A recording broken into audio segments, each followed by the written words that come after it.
Hello everybody, my name is Kara, and today I'm here with some October reading plans. Specifically, I'm going to be talking about the books I plan to read for the Ebookathon and for the Witchathon Samhain edition. Before I get started, I just want to say an official thank you for all you guys being so nice about this sort of uncertain changes in filming location and style and everything. There's a lot going on right now, so it's been a huge relief to know that you guys kind of like the casual chatty format and that it's okay if I do things a little differently. I think I kind of got it into my head that I always have to set up and film a certain way, or the video is not good enough or professional enough or something, and that's just silly, and I never judge other people for doing that, so I shouldn't really judge myself for doing it either.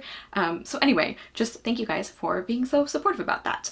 And now let's get into the books I hope to read. I'm going to start with the Ebookathon because I only have a couple that I want to talk about, and I will of course link all of the hosts down below. I first heard about this from Mariana Quesada. She is one of the hosts for this round, and that's where I saw the information on the readathon. And I don't actually own or read a lot of ebooks. I don't actually own an e-reader, which means I have to read them either on my phone or my computer, which is a huge pain for me. So I don't really do it that often. That's also why I no longer accept e-arcs, unless there's a prior agreement with an author or publisher or something. So anyway, that's just a very long way of saying that I only have 2 books I want to focus on, and they don't really fit into all of the prompts. I just really wanted to focus on getting these books read and reviewed. And the first one is Snow City by G.A. Catherines. Now, I've actually had this arc for a very long time, and I feel very bad that I haven't read it yet, but there was a problem getting the physical arc, and I ended up having to use the e-arc, and then there was a problem with it working on my computer, and it was a whole mess. So basically, I haven't read it yet, but I really do want to. And I also want to read my e-arc for Attempt by Natalia Jaster. Natalia Jaster writes new adult romance that generally have some kind of fantastical element. I think all of hers do up to this point, actually. And I've really been enjoying her work. This is the 3rd book in her Selfish Myths series, and it's a Hades and Persephone retelling, so I'm pretty excited about that. I mentioned in my review for the 2nd book in the series that I was really excited that Wonder is getting her own story, and this is her story, so really looking forward to that. The main character is also plus size, which is always great to see, although I think they could have done a better job showing that on the cover of the book, but I am still really excited to get to this one. By the way, Ebookathon runs from October 27th through November 2nd. Next, I'm going to talk about my Witchathon reading plans, and this readathon was created and hosted by Rhiannon from Crescent Moon Reads. I will of course link their channel and their announcement video and the official Twitter and everything in the description. And this one runs from October 24th through the 31st. And I'm sorry I keep glancing down at my notes. I'm actually going to be paraphrasing these challenges a little bit because I didn't fully write them out when I was planning my TBR, which is shame on me. But the first challenge is about reading a book that represents your heritage. I think I mentioned last time I picked for a prompt like this that my ethnic background is half Italian and half German, so depending on which way I want to go with that, I have another option, which is A Girl Returned by Donatella di Petrantonio, and this is translated from the Italian by Anne Goldstein, who's actually the translator for the what's the name of the series? The Neapolitan novels. This was actually sent to me for free, unsolicited, by Europa Editions in kind of a care package. It was just so lovely of them to send that, so they sent over a few books, and this one sounds really interesting. It's about a girl who is suddenly taken away from her family, from the people she has grown up knowing as her family, and brought to a completely different family, and she's told that this is her birth family and that that's where she's going to live now. And it's about, I think, her kind of struggling with that, missing the family that she grew up with and not really understanding why she's been brought back. And I think there's also a really strong friendship aspect in this as well, so I'm excited to get to this. It's quite short, so depending what I'm in the mood for, I might pick this one for the heritage prompt. The next challenge is to read a book that involves communing with the dead or communicating with the dead or something in some way, and I think ghosts is also part of that. And I'm going to be reading A House of Salt and Sorrows by Erin A. Craig. I actually realized this would be the perfect book for it when my friend Jocelyn posted her TBR, and I had been meaning to get to this book anyway.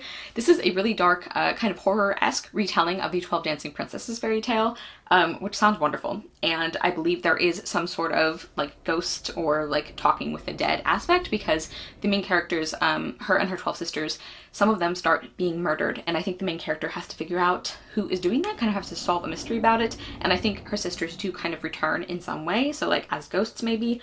I'm just really interested to get into this. I've heard pretty good things about it so far.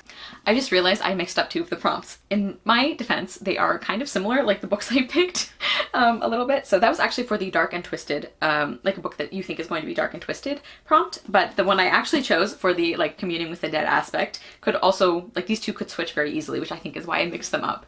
And that is A Skin Full of Shadows by Frances Hardinge. I talk about Frances Hardinge all the time on my channel. She's one of my favorite authors, and this is one of the only books I haven't read from her, and I've kind of been putting it off because I do this stupid thing where I stockpile my favorite authors and then I just don't read them, which is silly. It's been a long time now since I've read one of Frances Hardinge's books, so I need to fix that, especially since she has a new release coming out soon that I'm very excited about. And so this is about our main character Makepeace, and I think it's set during the English Civil War, and she finds out that her family has a history of I think something about spirits or like communing with the ghosts or like spirits or something. I think one day she actually ends up with the spirit of a bear inside her and like sharing her consciousness. And I think it's about the two of them having to like work together to, is it like solve a family mystery or a terrible family secret or something like that. So I don't know. This sounds like not something I would normally pick up, except that it is Frances Harding, so I feel like I'm gonna love it anyway, but I really want to get to this by the end of the year, so I figure October is a good time to do it. The next challenge is to read a book that features a pantheon of gods or goddesses, and I'm actually doing something a little different. I'm reading a poetry collection, and that is Great Goddesses, Life Lessons from Myths and Monsters by Nikita Gill. I recently read one of her poetry books for the first time and really enjoyed it, and this obviously is going to feature a pantheon of goddesses, or of gods and goddesses, and I actually won this from a Goodreads giveaway, which was kind of amazing because up until that point I had kind of thought of Goodreads giveaways as like getting a 9 on an AP essay, where it's like theoretically you know it has to exist, but no one has ever met somebody who's actually done it. So apparently it does happen. So I'm pretty excited about reading this. I think this book just recently came out, and so I think this is going to be a great time to read it. I am really looking forward to this. And then the last prompt is to read a book that features fire on the cover or on the title or something like that. And I'm going to be getting to Grace and Fury by Tracy Banghart. This is an Italian-inspired fantasy, so I guess this could also double for the heritage prompt if I wanted it to. And I don't know much about it except it follows two sisters, and I think one of them has been groomed to be kind of like this society's restrictive ideal of the perfect woman, and the other one is kind of the rebel. And then I think they switch places, and like the rebel has to take her sister's place, and the other sister might end up in prison or something. I remember this was getting like a good amount of hype a couple years ago, or maybe just a year ago. And actually this copy is also part of a giveaway. It's from the lovely people over at Literary Gladiators. I got to choose some books, and this was one of the ones I picked, and I think it's the only one I haven't read yet, and like I have no good reason for it. I think I just really want to like this book because I really love Italian inspired fantasy, but I guess I can be kind of picky about it because there are some I have not enjoyed. Okay everybody, so those are some of my current or immediate future reading plans. Let me know if you guys are participating in either of these readathons or something that you're excited to read in the month of October. I don't tend to go overboard on the like spooky kind of themed reading for October, but I do really like very atmospheric fantasy pretty much all year round, but especially in autumn and winter. So that's kind of the direction I'm leaning for this. It's actually unusual that I have even two or so like kind of creepy books, so I feel like I'm really branching out. Thank you guys so much for watching. I will see you soon with another video, and I hope you love the next book you read. Bye!